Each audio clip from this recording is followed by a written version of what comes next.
C'était la conservatrice du cimetière du Père-Lachaise, où est le bureau central d'ailleurs, qui me dit je crois que nous avons un meurtre dans le cimetière. Mortel.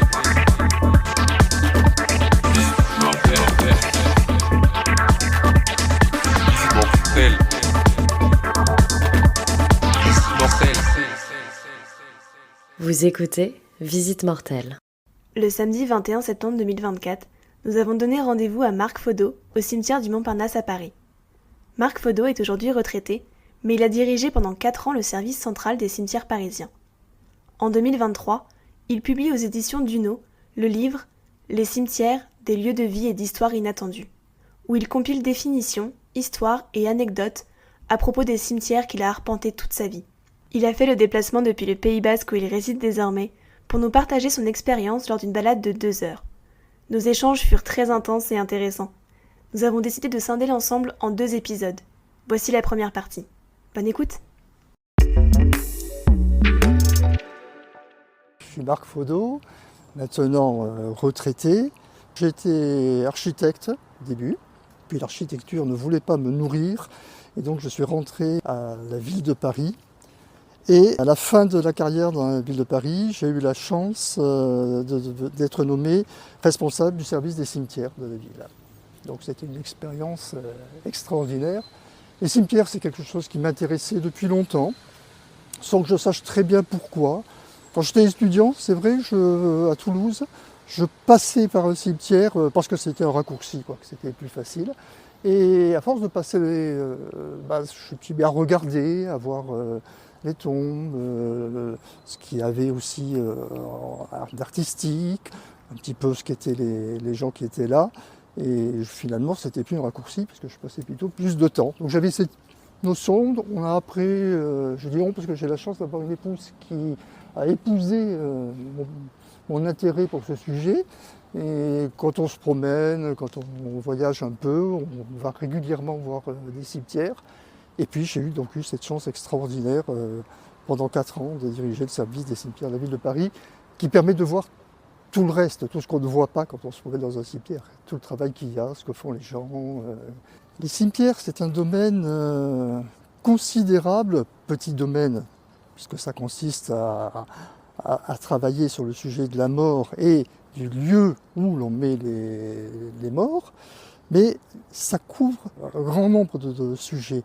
Il y a des aspects juridiques, il y a des règles très particulières, très importantes, qui sont souvent mal connues.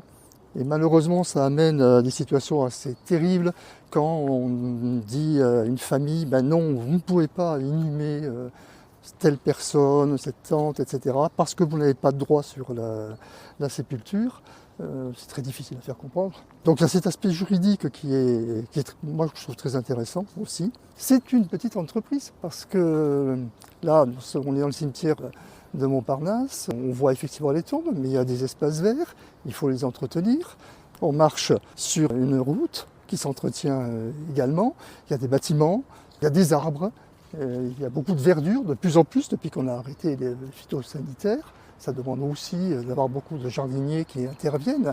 Ça balaye comme ça une grande quantité de choses. Puis bien sûr, l'essentiel qui est le contact avec les personnes qui ont perdu quelqu'un ou ceux qui viennent. Alors à Paris, on ne peut plus acheter depuis longtemps de concessions par avance.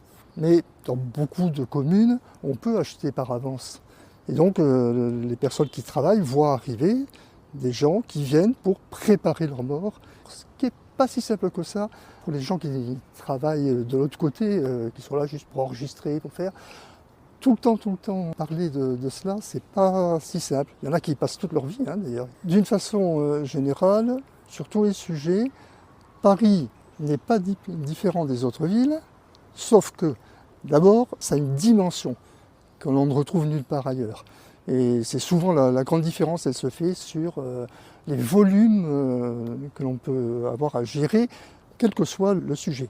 Et puis, effectivement, ville est aussi un département. Afin de comprendre la gestion actuelle des cimetières parisiens, il est essentiel de vous faire un petit point législatif et historique. Le 12 juin 1804, Napoléon Bonaparte promulgue le décret impérial sur les sépultures, dit Édit de Saint-Cloud, qui constitue une des premières formes de législation funéraire encore utilisée aujourd'hui. Dans les grandes lignes, on décrète que les sépultures doivent être à l'extérieur des villes et bourgs, dans un site clos de murs avec des horaires d'ouverture, mais surtout, on met en place le système de concession funéraire individuelle et familiale. Auparavant, les morts étaient enterrés autour des édifices religieux, à l'intérieur pour les plus fortunés, dans des fosses communes, sans signe distinctif pour les plus précaires. La vague hygiéniste du siècle des Lumières et le manque de place se faisant ressentir, les cimetières se sont donc petit à petit mutés pour prendre leur forme actuelle. C'est ce qui se met en place à Paris à la fin du XVIIIe siècle. La modernité impose la fermeture progressive des petits cimetières paroissiaux, surchargés et insalubres, ainsi que du grand cimetière des Saints-Innocents, situé en plein cœur de la capitale, à proximité des Halles. Les ossements sont transférés dès 1785 dans ce qu'on appelle de nos jours les catacombes. Puis, 3 grands cimetières sont créés. Le cimetière du Père-Lachaise en 1804, le cimetière du Montparnasse en 1824 et un an après, le cimetière de Montmartre. En 1860, Paris étend ses limites et annexe les communes périphériques, passant de 12 à 20 arrondissements et englobant ainsi dans son territoire 11 nouveaux cimetières. Enfin, entre 1860 et 86, l'accroissement de la population parisienne pousse à nouveau la ville à créer, par manque de place, de vastes cimetières hors les murs, à Bagneux, Ivry, Pantin et Saint-Ouen. Le plus récent est implanté à Thiers dès 1929. Pour résumer, la ville de Paris est gestionnaire de 14 cimetières parisiens intramuros et 6 extramuros. L'ensemble regroupe près de 685 000 concessions funéraires. Donc l'organisation qui s'est faite, d'abord c'est de dédier des équipes, donc une structure pour les cimetières dans une petite commune. Généralement, c'est des gens qui font l'état civil, qui gèrent aussi tout ce qui touche le funéraire. Dans les grosses villes, il n'y a pas que Paris, il y a généralement effectivement une structure propre. Et la structure qui a été mise en œuvre, elle est liée à la géographie, si je puis dire, et à la surface qui va être à gérer. Donc les 3 premiers grands cimetières, 3 équipes, et puis on leur a raccroché les petits cimetières qui avaient été intégrés en 1860. Nous sommes au cimetière Montparnasse. Il y a une équipe avec une conservatrice qui en est la responsable et sont rattachés 4 des petits cimetières qui avaient été intégrés. Ensuite, les grands cimetières ont la même structure, vu la taille, on leur a pas mis d'autres cimetières avec eux. Et le tout est coordonné par un service central, qui n'est pas quelque chose d'énorme. La totalité du service des cimetières, c'est 500-550 personnes qui y travaillent. L'équipe centrale, c'est à peu près 25 personnes. Il faut bien qu'il y ait une coordination. Il ne faut pas qu'on fasse les choses d'une certaine manière à un endroit, pas ailleurs. Puis il faut aussi tenir compte de la grande surface. Par exemple, les morts de bébés. Bon, c'est un sujet toujours très, très sensible. Il y a déjà assez longtemps, la ville de Paris avait dédié un espace à Thiers, au cimetière parisien de Thiers, pour les bébés. Puis cet espace, il a fini par être saturé. Et comme c'était des bébés, on n'a pas voulu toucher à cette division parce que ça pouvait être trop douloureux. Bon, c'était l'occasion de réfléchir. On s'est dit, mais tout le monde était obligé d'aller à Thiers. Donc comment on ne pourrait pas faire pour avoir plusieurs endroits?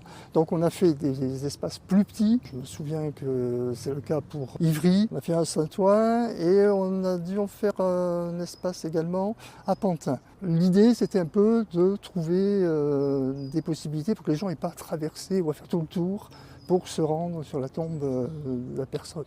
Ça a été la même chose avec les espaces pour suite à crémation. Mais après, dans les cimetières comme celui-ci, il y a des espaces qui ont été installés pour permettre les dispersions de cendres avec quelques cavernes. On a petit à petit équipé, si je puis dire, tous les cimetières sous cette forme-là. Ce qui veut dire rechercher aussi des espaces qui soient assez reposants. La façon dont on construit l'espace de la mort est important. Et notamment chez les enfants, il y a des associations avec lesquelles on avait travaillé qui nous ont bien aidés sur l'intérêt d'avoir des formes douces et pas des formes carrées. Moi, je trouve toujours qu'on manque de bancs dans les cimetières. Et il faut la place pour mettre des sépultures. Puis la sépulture, c'est quelque chose qui se vend. La ville, elle touche de l'argent aussi. Je pense que le service des cimetières est un des rares services qui rapporte de l'argent à la mairie. En droit public, il y a deux notions différentes, il y a les recettes et les dépenses. Les recettes ne peuvent pas être dédiées à une dépense précise. Il y a un grand tout et on redispatche pour faire les dépenses. Gérer un cimetière, c'est s'occuper du bon fonctionnement administratif du site, vendre et renouveler des concessions funéraires, accueillir les familles endeuillées. Mais c'est aussi gérer toutes les cérémonies et par conséquent, veiller au bon entretien du site. L'aspect végétal joue donc un rôle central que Marc nous a expliqué. Tout ce qui est arbre, dans Paris, c'est traité par les bûcherons de la ville. Donc c'est eux qui entretiennent tous les beaux arbres que nous avons ici. Par contre, ceux qui sont dans les cimetières hors Paris sont démarchés avec des sociétés qui le font. Et pour les jardiniers, c'est la même chose. Les jardiniers de la ville n'interviennent que au Père-Lachaise. Parce que le Père-Lachaise, on n'arrête pas de le traiter sur ce plan-là. Par contre, c'est également des marchés après pour les autres cimetières pour l'entretien. Après, l'entretien horticole. Parce qu'après, il y a par contre des agents qui font l'entretien du cimetière, c'est-à-dire ils vont ramasser les trucs, les cartouches jetés, les branches qui seront tombées, des choses comme ça. C'est eux qui le font. Pour l'aspect vert des cimetières, si je puis dire, c'est le résultat quand même d'une volonté législative. C'est la loi Labbé, c'est l'interdiction d'utiliser les produits que l'on utilisait. Ça vient de là. On n'a plus le droit d'utiliser de pesticides, donc l'herbe monte. Alors, ça a été compliqué quand même. Hein. À Paris, on a arrêté les produits phytosanitaires en 2015. À l'époque, on avait prévu de tester sur le cimetière d'Ivry, puis après voir comment on ferait sur les autres. Là, on a arrêté brutalement tout. Alors déjà, je me rappelle l'été 2015, j'avais fait le tour de tous les cimetières, en juillet ou en août, je ne sais plus, j'étais allé les voir tous. Alors soit, quand je rentrais dans une division, soit j'avais de l'herbe à peu près jusqu'au ventre, soit je regardais comme ça ce qui avait poussé. C'était deux types qui avaient, mais les gens étaient fous, on se faisait engueuler, les agents. J'ai dû faire, juste avant les vacances scolaires, j'ai dû faire le tour de tous les cimetières. J'ai fait le tour pour demander aux ouvriers qui s'occupent de l'entretien du cimetière et à leur chef de lever le pied et d'arrêter de vouloir faire comme s'ils étaient comme avant. Quoi.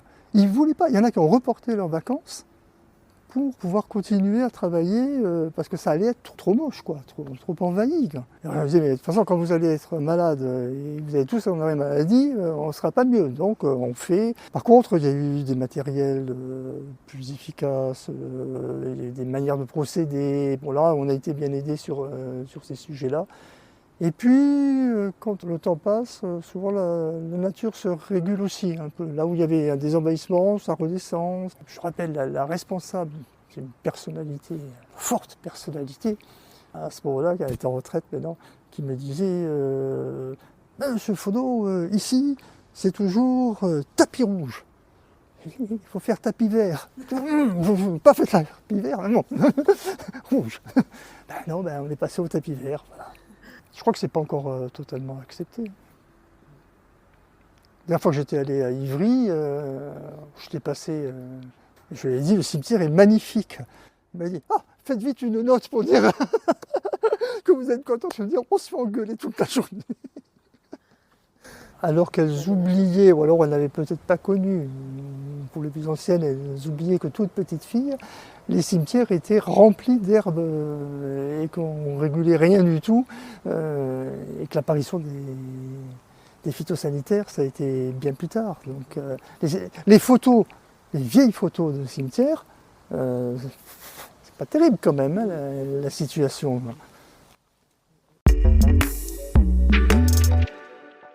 Je vais vous raconter très rapidement mes 3 premiers mois dans le service des cimetières. J'arrive au service des cimetières, déjà dans un état de crise, parce qu'il y avait eu à Pantin un problème, enfin plus qu'un problème grave, avec des fossoyeurs qui, de nuit, avaient rouvert des tombes pour arracher des dents, pour des objets, voilà, des dents en or notamment. Il y avait un vrai trafic. Bon, donc il fallait reprendre, bon, il y a bien sûr l'aspect disciplinaire, l'aspect du jugement plus tard, mais il fallait aussi reprendre un peu le travail de cette équipe et en même temps les soutenir, parce que pas ceux qui avaient fait ça, mais il ne fallait pas non plus que ça s'effondre l'équipe. Donc ça c'était le gros point sur lequel il fallait que je travaille et je le savais. Un peu après, 1 mois ou 2 mois après, je me rappelle, c'est une fin de journée. J'entends le téléphone sonner, c'était la conservatrice du cimetière du Père-Lachaise, où est le bureau central d'ailleurs, qui me dit je crois que nous avons un meurtre dans le cimetière. Hein? Très bien.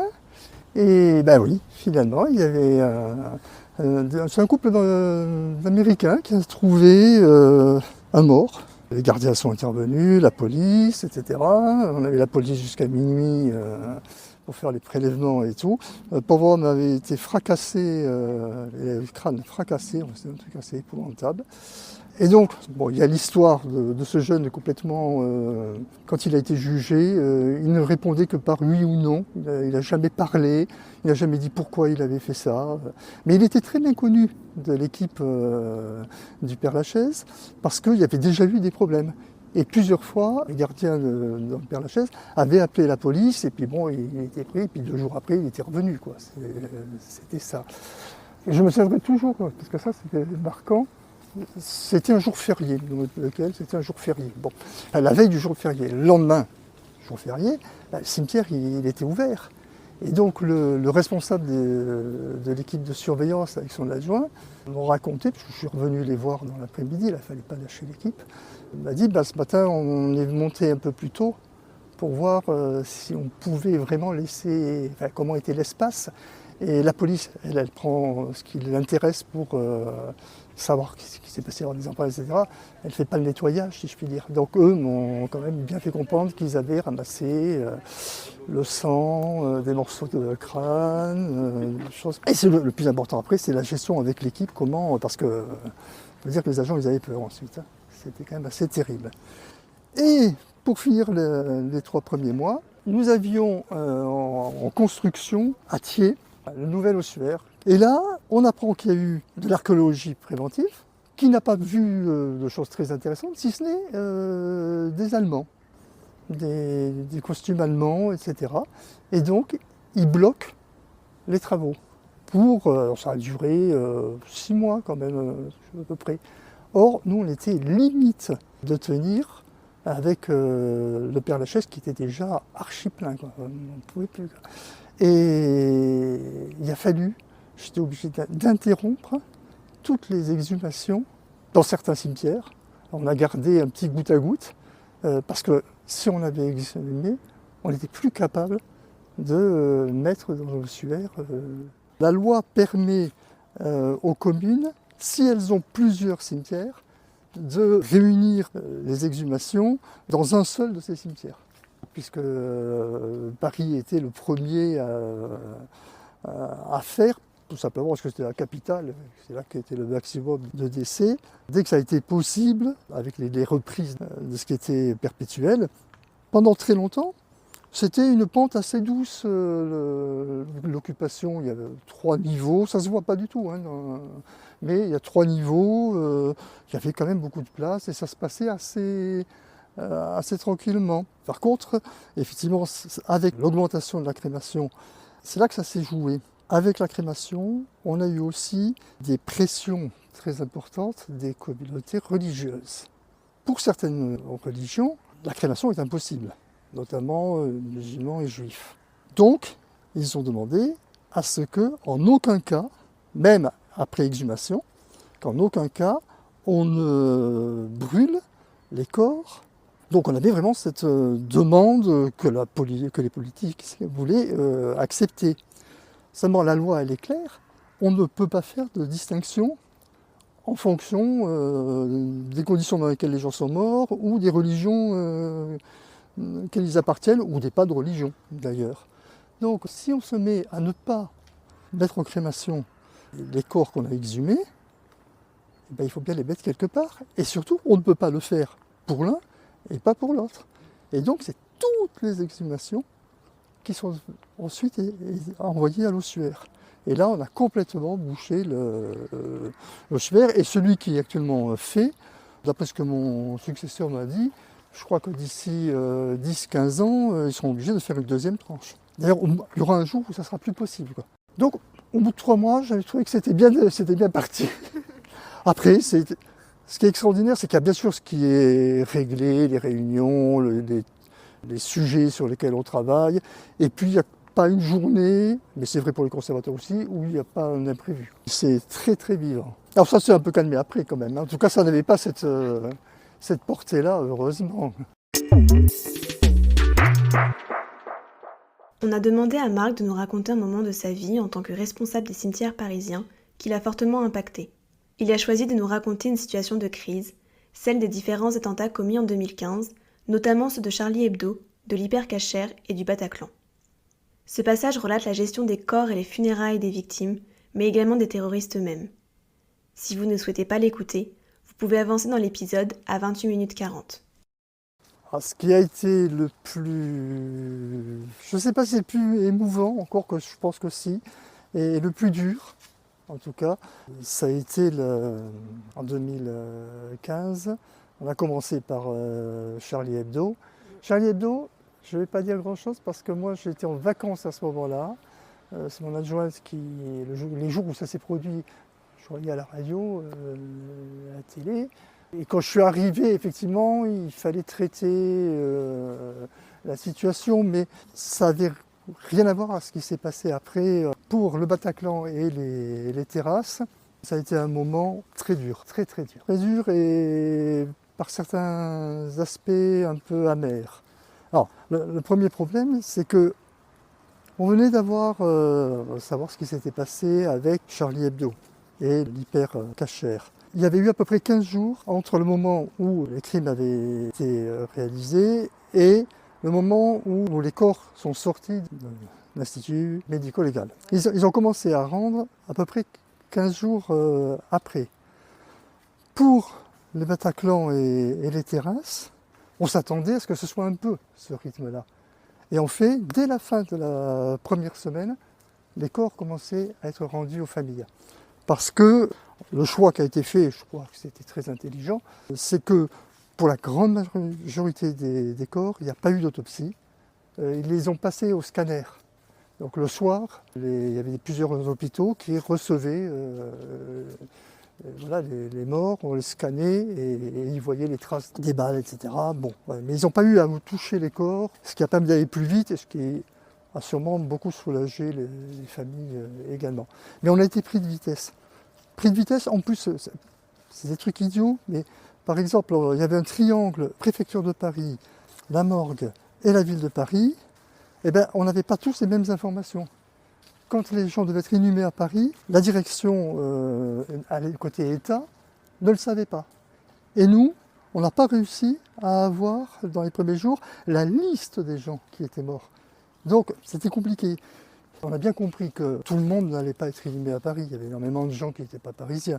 Mais qu'il allait quand même y avoir beaucoup et que les Parisiens qui voudraient être inhumés à Paris, ils ne voudraient pas être à Thiers, à Pantin, etc. Qu'il fallait leur trouver des places dans Paris Intramuros. Sauf ceux qui, pour des raisons religieuses, voulaient effectivement être, il y en a eu, qui sont allés à Pantin ou qui sont allés à Thiers.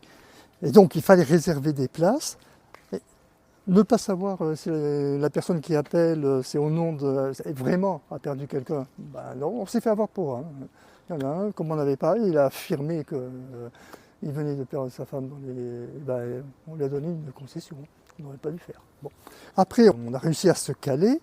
On s'est rencontrés, on se donnait les informations. Et alors, toutes les fins d'après-midi, on envoyait et on recevait les éléments qui nous étaient donnés. Donc avec Madame Machin, par le départ du corps tel jour, à tel endroit, etc.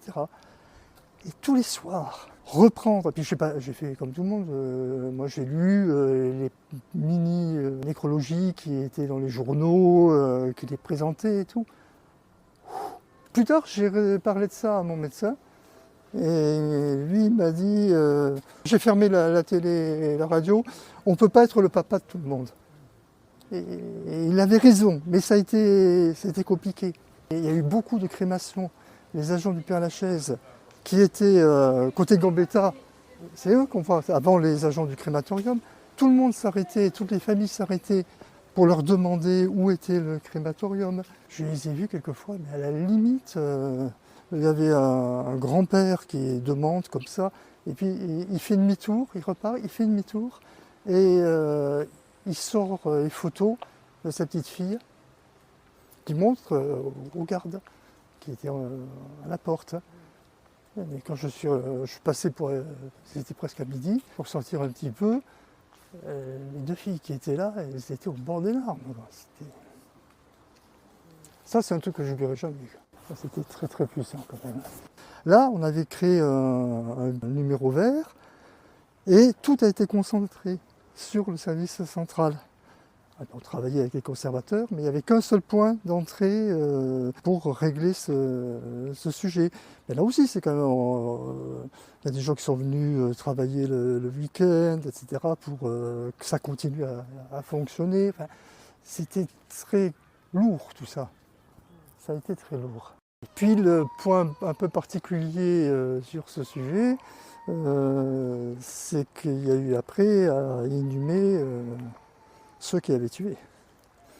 Donc je dois tenir encore le record de France du nombre d'inhumations de terroristes. Il y en a eu un pour l'hypercachère, il y en a eu un pour le Bataclan, et il y en a eu un, c'était sur les Champs-Élysées, ça fait 3 terroristes, 3 fois des inhumations. Alors la première c'est remonter jusqu'au cabinet de la mère, parce que personne n'aime faire ce genre d'inhumation.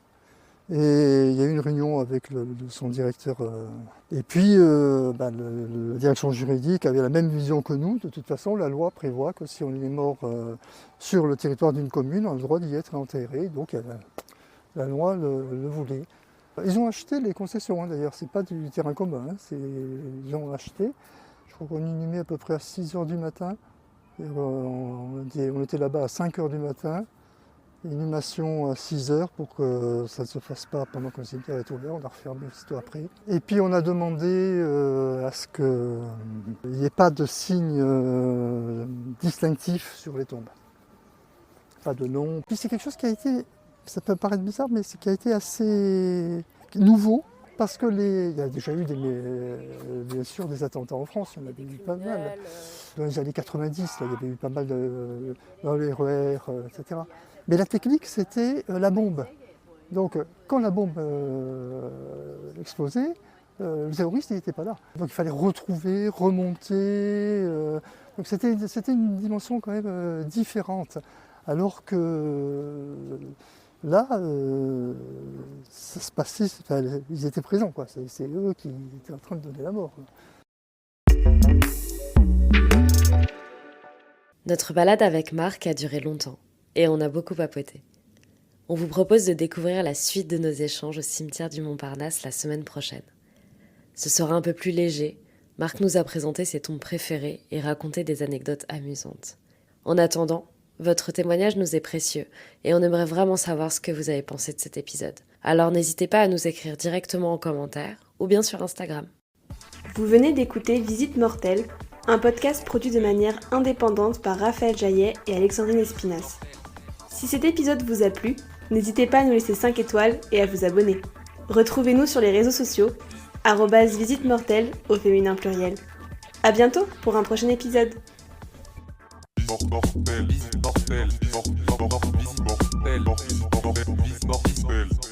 visite mortelle.